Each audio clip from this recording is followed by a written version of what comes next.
NBB Ilong para ala kari Balengin ya bisni Hey melut, hey palut WhatsApp yan ya kiwe Pantai lakadi Kakapurom Kapor ya nilade Lelaki dokter nolai Ya busteri mangkewang Lelaki dokter nolai Syateng syakli bangyata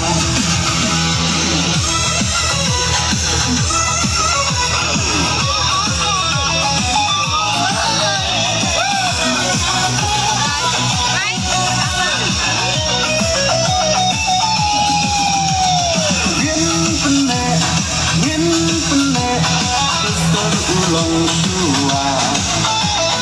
Baca kendil kancah kelem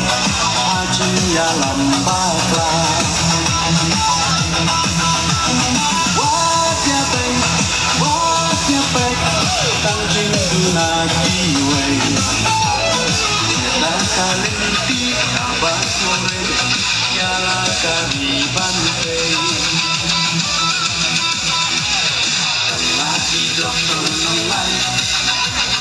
Ya busteri mangkewang Lagi dokter nolai Syateng syakli bangyata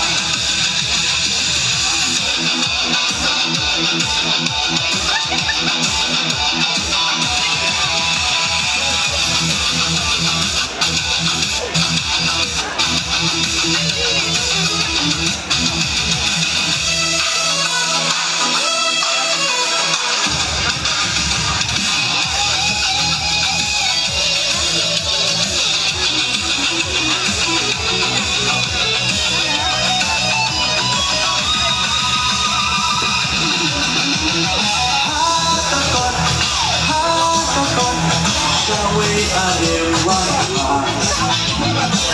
Bisa nanggil Kursian